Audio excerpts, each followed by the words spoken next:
Hi everybody, it's Ann Patchett at Parnassus Books, and it's Friday. So if you haven't read this book, it's new to you.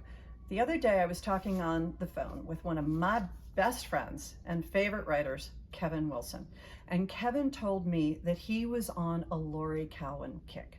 Now, I try very hard not to lie about what I have and haven't read, but I have been lying about having read Laurie Colwin for 20 years because people that I know and love adore Laurie Colwin, and people are always talking about her, and I'm like, oh yeah, she's great, but I've never read one of her books.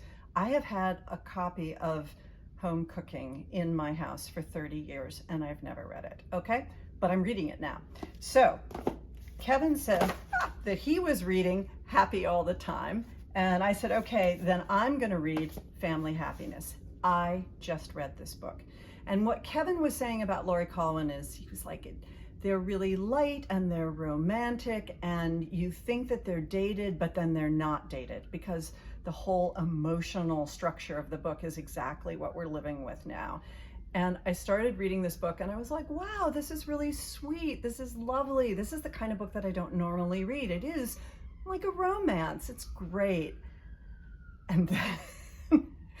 And then it got very real, and it got really dark and complicated, and I felt like Laurie Colwin had been reading my mail. I felt like she was putting language to feelings that I have that are so incredibly repressed. I felt unhinged to be reading about them in a book.